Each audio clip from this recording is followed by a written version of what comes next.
Hello dear students. तो बच्चों, आज का मेरा टॉपिक है prothrombin time, that means PT. और पीटी हम जो करते हैं ये हमारा कोगुलेशन स्टडीज़ में आता है। और कुछ जो क्लोटिंग फैक्टर होते हैं उनको देखने के लिए, उनकी प्रेजेंस को पहचानने के लिए हम जो हैं पीटी टेस्ट करते हैं। जैसे क्लोटिंग फैक्टर हमारा 10 है, 1 है, सेकंड है, 7 है, 5 है। तो उनकी प्रेजेंटेशन को देखने के लिए हम क्या करते हैं, पीटी का टेस्ट करते हैं। इसके लिए जो ब्लड सैंपल हैं वो हम स्पेशल, हमारा एक ट्यूब होता है उसमें लेते हैं, जिसका कलर इसमें दिखाया गया है यहाँ पे, जो यहाँ पे लाइट ब्लू कलर है, इसमें हम इसका सैंपल लेते हैं। इसका जो मेथड का नाम है वो है क्विक मेथड, यानी कि ये जो नाम था ये साइंटिस्ट का नाम है जिसने इसको बनाया था। और इसमें जो हम सैंपल कलेक्शन करते हैं वो लेते हैं सैट्रेट, जो हमारा प्लाज्मा होता है, यानी कि ब्लड को हम जो है साइट्रेट के अंदर लेते हैं।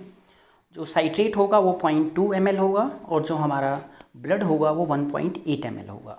दोनों को आपस में मिक्स करेंगे और मिक्स करने के बाद फिर इसको हम सेंट्रीफ्यूज करेंगे और उसके बाद जो हमारा जो उसमें प्लाज्मा आएगा उसको हम टेस्ट के लिए यूज़ करेंगे। इसका प्रिंसिपल होता है कि जो प्रोथ्रोम्बिन टाइम है, वो हमारा जो टाइम है वो रिक्वायर होता है, जो हमारा प्लाज्मा है वो क्लोट हो जाता है after adding of the tissue factor, जिसको हम बोलते हैं थ्रोम्बोप्लास्टिन। और ऑप्टिमल जो कंसंट्रेशन होती है कैल्शियम की वो नीड होती है यहाँ पे इस टेस्ट को परफॉर्म करने के लिए। ये टेस्ट इंडिकेट करता है कि जो हमारी इफ़िशेंसी होती है एक्सटेंसिव पाथवे की, उसको ये यहाँ पे हमें उसके बारे में बताता है। जो हमारा एक्सटेंसिव पाथवे जो होता है उसमें कुछ क्लोटिंग फैक्टर होते हैं, फर्स्ट, सेकंड, 5, 7 और 10। इन क्लोटिंग फैक्टर को देखने के लिए हम पीटी का टेस्ट करते हैं और उसी के प्रिंसिपल पे ये बेस होता है। इसमें हमें रिक्वायरमेंट होती है, एक वाटर बाथ चाहिए जिसका टेम्परेचर 37 डिग्री सेंटीग्रेड फिक्स होना चाहिए, एक स्टॉप वॉच जिसमें हम वहाँ पे टाइम देखेंगे, टेस्ट ट्यूब और टिश्यू थ्रोम्बोप्लास्टिन, 0.15 ग्राम पर DL calcium chloride, plated poor citrate plasma जिसको PPCP बोलते हैं। इसमें 0.2 ml हम डालेंगे यहाँ पे, जो 3.8% ट्राई सोडियम साइट्रेट होगा। 1.88 ml हम ब्लड लेंगे, उसके बाद हम उसको मिक्स करेंगे और मिक्स करने के बाद सेंट्रीफ्यूज करेंगे उसको हम 3000 RPM पे फॉर 15 मिनट के लिए। उसके बाद में जो हमारा अपर पार्ट होगा वो हमारा प्लाज्मा होगा, उसको हम टेस्ट के लिए यूज़ करेंगे। प्रोसीजर में इसमें हमें क्या करना है, ऑटोमेटिक हमें पिपेट लेनी है, उसमें 100 जो है माइक्रोलीटर लेंगे हम प्लाज्मा एक क्लीन टेस्ट ट्यूब में। और फिर इसको हम प्री वार्म जो हमारा जो वाटर बाथ है जिसका टेम्परेचर 37 डिग्री सेंटीग्रेड है उसमें रख देंगे उसको। और रखने के बाद उसके बाद फिर उसमें हम ऐड करेंगे 100 UL जो माइक्रोलीटर 0.1 ml टिश्यू थ्रोम्बोप्लास्टिन, उसको अच्छी तरीके से मिक्स करेंगे, इंक्यूबेट करेंगे 37 डिग्री सेंटीग्रेड 2 मिनट के लिए, ताकि वो 37 टेम्परेचर पे आ जाए। इसके बाद हम 100 माइक्रोलीटर लेंगे कैल्शियम क्लोराइड सॉल्यूशन, उसको मिक्स करेंगे और जैसे उसमें डालेंगे, डालते ही हम स्टॉप वॉच को वहाँ पे एकदम स्टार्ट कर देंगे। और फर्स्ट जो अपीयरेंस हो हमारा फिब्रिन जो क्लोट बनेगा, उसी टाइम इमीडिएटली हम क्या करेंगे, स्टॉप वॉच को स्टॉप कर देंगे और हम ये टाइम देखेंगे कितना टाइम लगा हमें उसको वहाँ पर जो क्लोट हुआ है वो। उसके बाद हम रिकॉर्ड करेंगे टाइम को और इसके बाद रिकॉर्ड करने के बाद में हम उसको सेकंड्स में रिपोर्ट देते हैं। इसका नॉर्मल वैल्यू मैं आगे बताऊंगा आपको।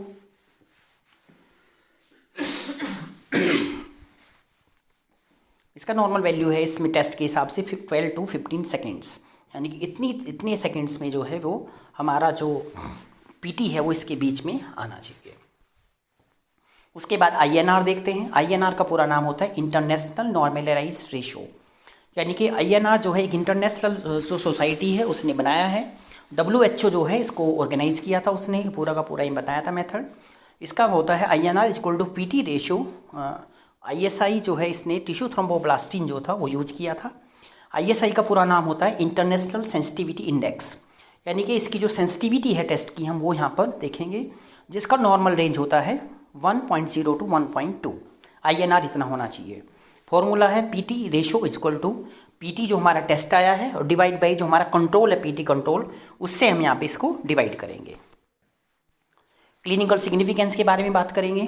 प्रोलोंग PT फाउंड, यानी कि जो हमारा PT है वो मतलब उसका जो टाइम है वो ज़्यादा होने के कारण किस किस कारण हो सकता है वो, अगर वो 15 सेकंड से ज़्यादा आता है तो ओरल एंटीकोगुलेंट थेरेपी, यानी कि पेशेंट को जो है एंटीकोगुलेंट बाहर से लेना पड़ रहा है। विटामिन के डिफिशिएंसी हो सकती है, उसको लीवर डिजीज़ हो सकती है, उसको डीआईसी प्रॉब्लम हो सकती है जिसको बोलते हैं डिसएमिनेटेड इंट्रावेस्कुलर कोगुलेशन, रीनल डिजीज़, को किडनी की बीमारी हो सकती है, और उसको जो हमारे फैक्टर्स होते हैं उनकी डिफिशिएंसी होती है। यही फैक्टर है जिनको जानने के लिए पीटी टेस्ट किया जाता है। उनका नाम है factor first, factor second, factor 5, 7 और 10।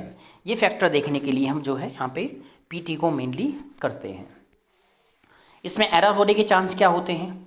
फॉल्टी कलेक्शन ब्लड, आपने ब्लड ठीक से नहीं कलेक्शन किया है, एंटीकोगुलेंट जो है एक्सेस ले लिया, हमारा एंटीकोगुलेंट इनसफिशिएंट है, प्रॉपर मात्रा में नहीं है, 1:9 का रेशो होना चाहिए, रिएजेंट ठीक नहीं है आपका, स्टैंडर्डाइज्ड रिएजेंट नहीं है, ग्लास ट्यूब हमें वहाँ पे क्लीन नहीं किया हमने, और हमारा टेम्परेचर वो जो वाटर बाथ का वो इनकरेक्ट है, प्रॉपर तरीके से नहीं है काम कर रहा है, वो टेम्परेचर इंक्रीज हो सकता है, डिक्रीज हो सकता है, और उसमें जो हमारे क्लोटिंग फैक्टर हैं वो डिस्ट्रॉय हो जाते हैं, जिसके कारण रिपोर्ट हमारी ठीक से नहीं आती है। कुछ इंपॉर्टेंस है पीटी की यहाँ पे क्लिनिकल सिग्निफिकेंस में हमें याद रखना है कि जो हमारा प्रोथ्रोम्बिन टाइम है ये एक ब्लड टेस्ट जो है ब्लड टेस्ट के द्वारा किया जाता है, जो कि हमें ये बताता है कि जो ब्लड है वो कितनी देर में क्लोट होगा। कोई भी सर्जरी है, सर्जरी से पहले ये हमें कोगुलेशन स्टडीज में ये टेस्ट किया जाता है और देखते हैं कि पेशेंट का ब्लड जो है वो क्लोट कब होना शुरू होगा। इसलिए जो टेस्ट हैं हम इसमें ब्लीडिंग डिसऑर्डर जो होते हैं, ब्लीडिंग प्रॉब्लम्स है, उनमें ये टेस्ट हम करते हैं। इसके अलावा भी बहुत सारे टेस्ट होते हैं जो हम ब्लीडिंग डिसऑर्डर के टेस्ट होते हैं, जैसे bleeding time, clotting time, APTT, PT और टीटी, बहुत सारे टेस्ट होते हैं, वो भी इसमें किए जाते हैं। पीटी जो है हमें जो यूज़ करते हैं ये मेडिसिन, जो कुछ जो हम दवाइयाँ होती हैं उनके बारे में भी टेस्ट करते हैं, वो दवाई हमारी कैसे काम कर रही है। और पीटी जो टेस्ट होता है ये इसमें आयाना टेस्ट के नाम से भी ये जाना जाता है। इसमें प्रोथ्रोम्बिन टाइम के बारे में यहाँ पे जो हमारा एक्सटेंसिव पाथवे है ये इसमें बताया हुआ है यहाँ पे, और एकदम ये क्विक मेथड होता है, और जो कि डॉक्टर आर्म्ड क्विक ने इसको, मैंने बताया था, ये साइंटिस्ट का नाम है जो 1935 में इसको डिस्कवर किया था। और इसके लिए जो हमें टाइम रिक्वायर होता है वो साइट्रेट जो हमें प्लाज्मा होता है रिक्वायर इसके लिए हमें, और कैल्शियम जो है और टिश्यू थ्रोम्बोब्लास्टिन हमें इसमें टेस्ट करने के लिए इसमें इसकी ज़रूरत पड़ती है। इसके अलावा कुछ ऑटोमेटिक मेथड बन चुके हैं इसके बाद अभी, जैसे जो न्यू मेथड्स हैं हमारे, इलेक्ट्रोमैकेनिकल मेथड है, ऑप्टिकल मेथड्स होता है। इलेक्ट्रो जो हमारा मैकेनिकल मेथड में इसमें इम्पीडेंस जो स्टील बॉल होती है, स्टील बॉल जो रोटेट होती है और वो एक मैग्नेटिक फील्ड के द्वारा वो घूमती रहती है जब तक जो है वहाँ पे फिब्रिन क्लोट नहीं हो पाता है। और वैसे हमें वो डिजिटल वहाँ पे जो टाइम है वो बताती है कितने सेकंड में जो है हमारा वो जो क्लोट है वो बन रहा है। ऑप्टिकल जो मेथड है वो टर्बिडिट्रिक मेथड है हमारा, एक नेफ्लोमेट्रिक मेथड है जिसको लाइट स्कैटरिंग मेथड के नाम से भी जाना जाता है। ये हमारे न्यू जो हैं ऑटोमेटिक मेथड होते हैं। यहाँ पे ये जो थ्रोम्बिन टाइम होता है ये यहाँ पे बताया हुआ है। पहले हमारा यहाँ पे किस तरीके से जो हम ये टेस्ट करते हैं, प्लाज्मा है, कैसे फिब्रिन क्लोट बना है। यहाँ पे पहले हमने ब्लड लिया, उसको सेंट्रीफ्यूज किया, सेंट्रीफ्यूज करने के बाद ऊपर इसमें आ गया हमारा प्लाज्मा, नीचे है सेल्स। उसके बाद फिर जो हमारा प्लाज्मा है और उसमें कैसे वो हम टेस्ट करते हैं वो इसमें डायग्राम के द्वारा यहाँ पे बताया हुआ है। और हाई ये जो हमारा INR है वो कुछ एंटीकोगुलेंट्स के कारण हो सकता है। Decrease synthesis of clotting factors हैं, क्रोनिक लीवर डिजीज़, लीवर में हमारे क्लोटिंग फैक्टर बनते हैं। विटामिन के डिफिशिएंसी हो सकती है जैसे माल न्यूट्रिशन, माल एब्जॉर्प्शन या एंटीबायोटिक्स। और increase consumption of the clotting factors जैसे सेप्सिस और DIC, इनमें जो हमारा क्लोटिंग फैक्टर है वो ज़्यादा यूज हो जाते हैं इन बीमारी में। प्रोथ्रोम्बिन टाइम यहाँ पे जो कैल्शियम है, प्रोथ्रोम्बोब्लास्टिन है, साइटेट प्लाज्मा है, ये सब ऐड करना पड़ता है। और उसके बाद जो है यहाँ फाइनली क्लोट बन जाता है। कैसे होता है, कौन कौन से फैक्टर यूज होते हैं। यहाँ पे प्रोथ्रोम्बिन है, थ्रोम्बिन बना, फाइब्रिनोजन बना और हमारा फिर क्लोट बना। एक प्रॉपर जो टाइम होता है, कुछ सेकंड्स होते हैं, मैं नॉर्मली जो यहाँ पे मानते हैं उन सेकंड्स में हमारा ब्लड जो है, जो हमारा ये टेस्ट है ये क्लोट हो जाता है और उसके बाद हम इसकी रिपोर्ट आउट करते हैं। यहाँ पे ये क्लोट दिखाया हुआ है, जो टेस्ट ट्यूब्स हैं हमारी, इसमें कैसे, इस वाले में जो नीचे दी हुई है इसमें क्लोट नहीं है और ऊपर वाले में एकदम क्लोट हो गया, तो वो हमने डायग्रामेटिक इसमें इसको दिखाया हुआ है। स्पेसिमेन कलेक्शन हमें कैसे करना, उसका स्टोरेज कैसे करना है, स्पेसिमेन कलेक्शन करना हमें वेनी पंचर के द्वारा, और उसके बाद में उसको हमें वैक्यूम क्लीनर में लेके हमें इसको तुरंत उसको मिक्स करना है। लाइट ब्लू कलर की जो है उसकी ट्यूब होती है, उसमें ऑलरेडी जो है वहाँ पे 0.2 ml और 200 माइक्रोलीटर होता है, वहाँ पे हमारा सोडियम साइट्रेट 3.8%। उसके बाद सेंट्रीफ्यूज करना है 2500 से लेके 3000 RPM पे 50 मिनट के लिए। उसके बाद फिर हमें उसमें से जो प्लाज्मा है उसको हमें यूज़ करना है टेस्ट के लिए। ये हमारा जो वैक्यूटेनर है लाइट ब्लू कलर का, इसमें एक मार्क होता है कहाँ तक हमें ब्लड लेना होता है, क्योंकि हमें इसमें पहले से इसमें जो है यहाँ पे होता है इसमें एंटीकोगुलेंट 3.8% सोडियम साइट्रेट, और उसमें एक ऊपर मार्क लगा होता है, उस मार्क तक ही हमें ब्लड वहाँ पे लेना होता है। ये रिजेक्शन क्राइटेरिया है, कौन सा हमारा सैंपल है जो रिजेक्शन करना है। ह्यूमोलाइज्ड सैंपल हमें कभी नहीं लेना है जब RBC टूट जाते हैं, तो क्लोटेड सैंपल हमें यूज़ यहाँ पे नहीं करना है, और इन एडिक्वेट सैंपल यानी कि सैंपल की मात्रा कम हो, हमें 1.98 ml ब्लड हमें चाहिए, उससे कम ब्लड होगा तो हम उसको बिल्कुल यूज़ नहीं कर सकते, वो एक इन एडिक्वेट सैंपल होता है।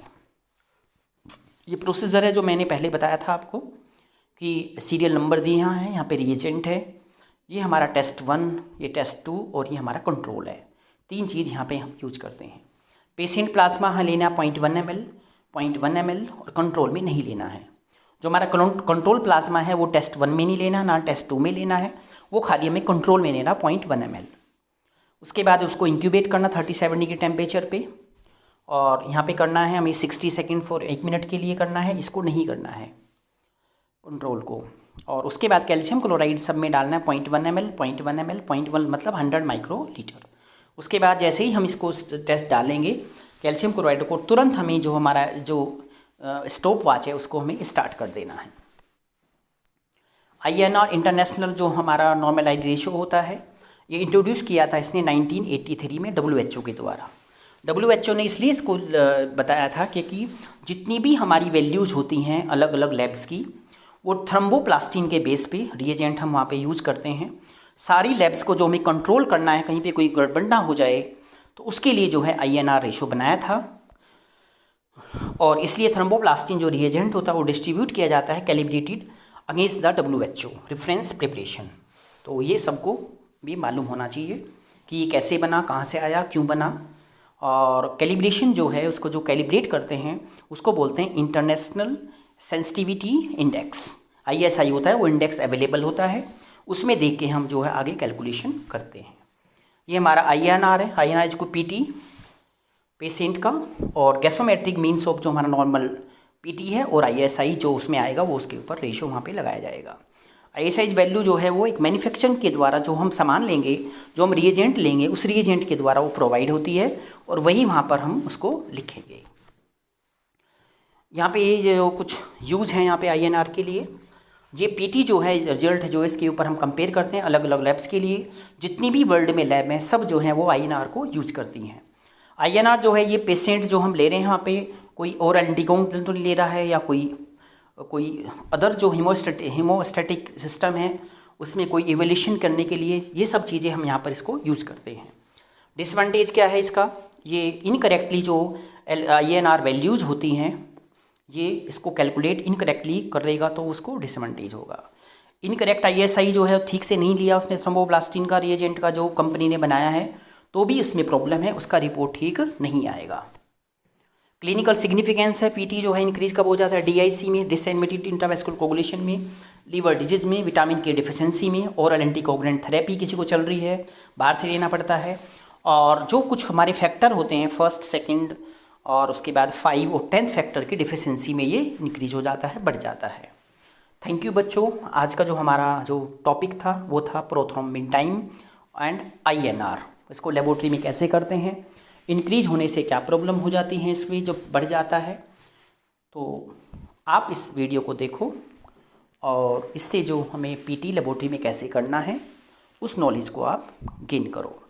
थैंक यू बच्चों।